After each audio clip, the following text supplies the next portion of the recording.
신앙 고백 드리겠습니다. 전능하사 천지를 만드신 하나님 아버지를 내가 믿사오며 그 외아들 우리 주 예수 그리스도를 믿사오니 이는 성령으로 잉태하사 동정녀 마리아에게 나시고 본디오 빌라도에게 고난을 받으사 십자가에 못 박혀 죽으시고 장사한 지 사흘 만에 죽은 자 가운데서 다시 살아나시며 하늘에 오르사 전능하신 하나님 우편에 앉아 계시다가 저리로서 산 자와 죽은 자를 심판하러 오시리라.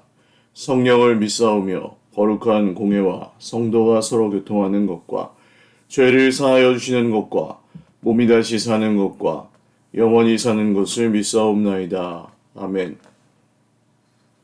찬송가 210장 찬송 드리겠습니다. 찬송가 210장입니다. 찬송가 210장입니다. 시온성과 같은 교회 그의 영광 한없다. 허락하신 말씀대로 주가 친히 세웠다.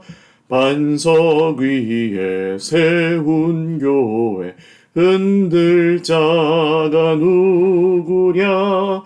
모든 원수 해워싸도 아무 근심 없도다.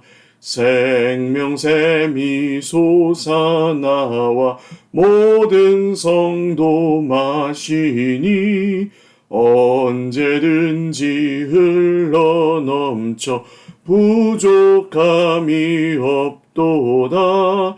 이런 물이 흘러가니 목마를 자 누구랴. 주의 은혜 풍족하여 넘치고도 넘친다. 주의 은혜 내가 받아 시온 백성 되는 때 세상 사람 비방해도 주를 찬송하리라. 세상 헛된 모든 영광 아침 안개 같으나 주의 자녀 받을 복은 영원 무궁하도다. 아멘. 하나님 말씀 마태복음 21장 12절에서 22절까지 말씀입니다. 신약성경 마태복음 21장 12절에서 22절 한 목소리로 읽겠습니다. 예수께서 성전에 들어가사 성전 안에서 매매하는 모든 사람들을 내쫓으시며 돈 바꾸는 사람들의 상과 비둘기 파는 사람들의 의자를 둘러엎으시고 그들에게 이르시되 기록된 바 내 집은 기도하는 집이라 일컬음을 받으리라 하였거늘 너희는 강도의 소굴을 만드는도다 하시니라. 맹인과 저는 자들이 성전에서 예수께 나오매 고쳐주시니 대제사장들과 서기관들이 예수께서 하시는 이상한 일과 또 성전에서 소리질러 호산나 다윗의 자손이여 하는 어린이들을 보고 노하여 예수께 말하되 그들이 하는 말을 듣느냐. 예수께서 이르시되 그렇다. 어린 아기와 젖먹이들의 입에서 나오는 찬미를 온전하게 하셨나이다 함을 너희가 읽어본 일이 없느냐 하시고 그들을 떠나 성 밖으로 베다니에 가서 거기서 유하시니라. 이른 아침에 성으로 들어오실 때에 시장하신지라. 길가에서 한 무화과 나무를 보시고 그리로 가사 잎사귀밖에 아무것도 찾지 못하시고 나무에게 이르시되 이제부터 영원토록 내가 열매를 맺지 못하리라 하시니 무화과 나무가 곧 마른지라. 제자들이 보고 이상히 여겨 이르되 무화과 나무가 어찌하여 곧 말랐나이까. 예수께서 대답하여 이르시되 내가 진실로 너희에게 이르노니 만일 너희가 믿음이 있고 의심하지 아니하면 이 무화과 나무에게 된 이런 일만 할 뿐 아니라 이 산더러 들려 바다에 던져지라 하여도 될 것이요 너희가 기도할 때에 무엇이든지 믿고 구하는 것은 다 받으리라 하시니라. 아멘. 기도드리겠습니다. 살아계신 하나님 아버지 감사합니다. 오늘도 주님 앞에 나와 예배합니다. 우리의 예배를 받아주시고 성령께서 우리를 오늘 하루도 인도하여 주시옵소서. 하나님을 의지하며 살아갑니다. 일용할 양식을 주시고 또 우리 육신의 질병을 고치시고 우리 마음에 하나님의 소망과 평안과 기쁨을 채워 주시옵소서. 특별히 오늘도 우리에게 주님 들려주시는 말씀을 들을 때에 그 말씀이 우리의 능력이 되고 생명이 되는 은혜의 복된 시간을 누리게 하옵소서. 감사하옵고 예수님의 이름으로 기도드립니다. 아멘. 할렐루야. 네, 오늘도 하나님의 은혜와 평강으로 풍성한 하루 누리시기를 바랍니다. 예수님이 성전에 들어가셨을 때 예루살렘에 오셔서 가장 먼저 하신 일로 마태복음에서는 기록되어 있습니다. 성전 안에서 매매하는 사람들이 왜 있었냐 하면요.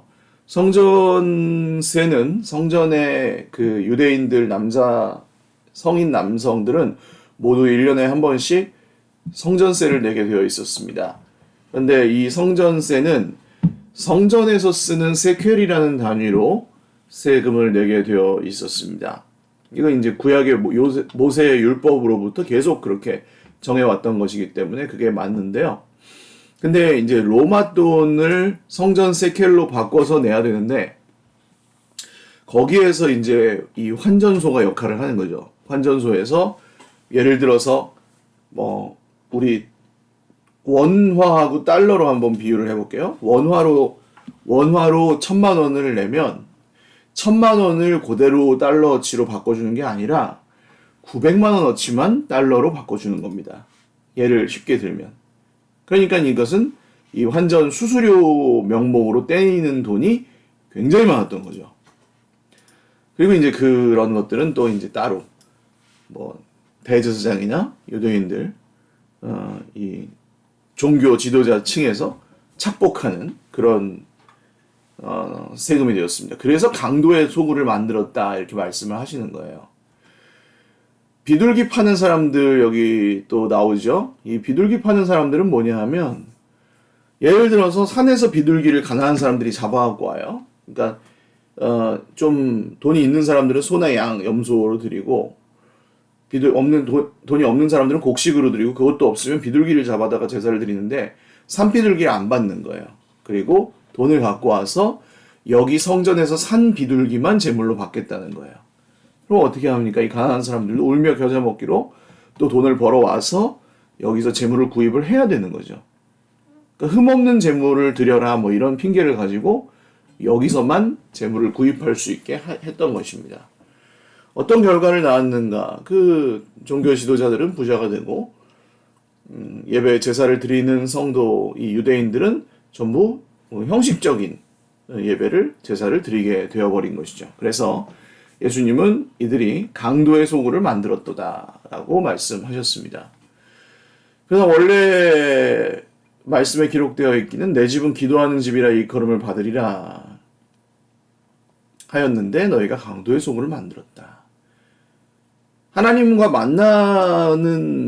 만나는 장소로서 성전의 그 가치가 강조가 되는 것인데 지금 성전은 여기에 유대인들의 성전은 그야말로 강도의 소굴과 같았다고 하시는 것이죠. 그러나 예수님은 맹인과 저는 자들이 성전에서 예수님께 나올 때는 또 태도를 달리하십니다. 이들의 그 간절함을 보시고 그들을 고쳐주십니다. 그러니까 좀 보는 입장에서는 굉장히 의아했겠죠.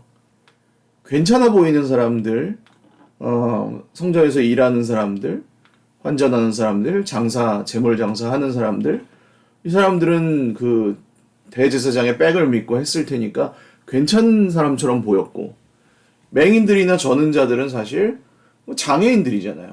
그렇게 따지면 겉으로 보기에는 예수님이 괜찮은 사람들에게 더 잘해주셔야 될 것 같은데 그렇지 않고 괜찮은 사람들에게는 이 독사의 자식들아 이렇게 하시면서 맹인과 저는 자들에게는 굉장히 친절히 대하시니까 이 대제사장과 율법교사들은 이 장면을 보고 화가 날 수밖에 없었던 것입니다.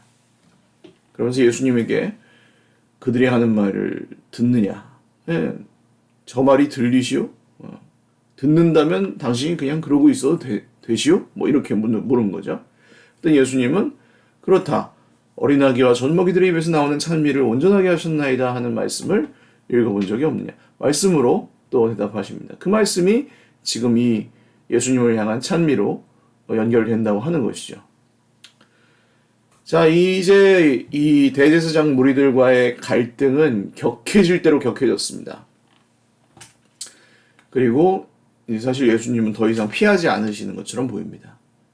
그러나 여기 잘 보시면 그들을 떠나 성 밖으로 베다니에 가십니다. 예루살렘 성에 들어가셔서 이 사역을 하시고 예루살렘 성 밖으로 아예 나가셔서 베다니는 예루살렘 근처에 있는 마을이었습니다.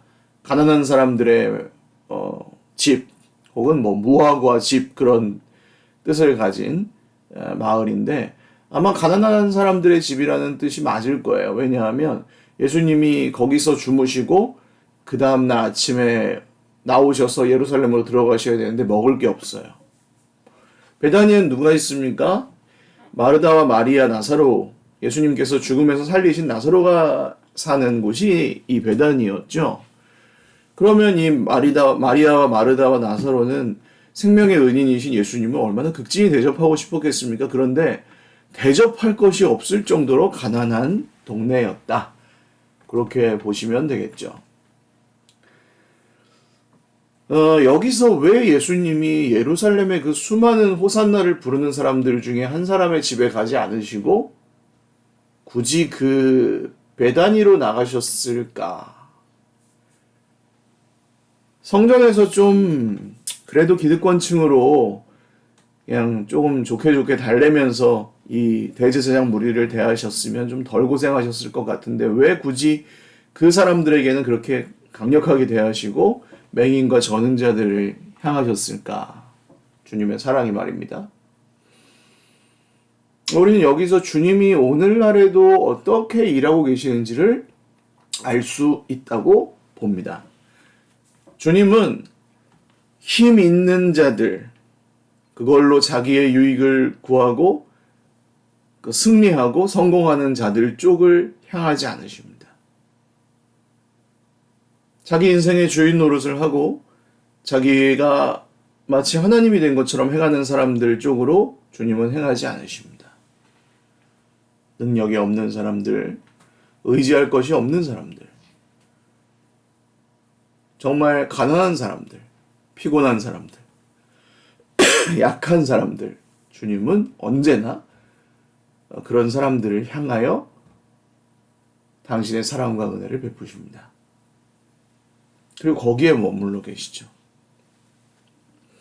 세상을 살아가시면서 우리가 이런 것들을 갖지 못해서 피곤하다고 느끼실 때도 있으실 것입니다.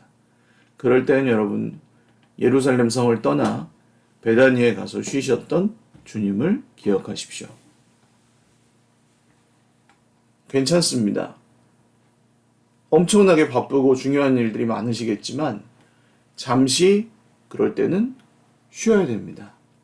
약한 사람들 곁에서, 가난한 사람들 곁에서 오히려 쉼을 누릴 수 있습니다.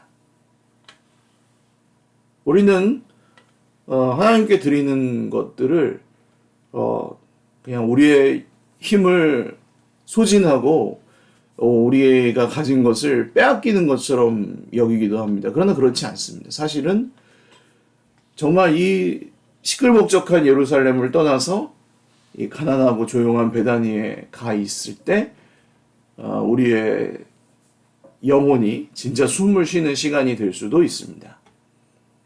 그래서 혹시 지금 베다니, 가난한 자의 집, 가난한 사람들의 동네, 이 베다니에 계신다면 여러분 잘 쉬시고 푹 쉬시고 회복하셔서 또 사명의 현장으로 돌아가실 수 있기를 바라고요.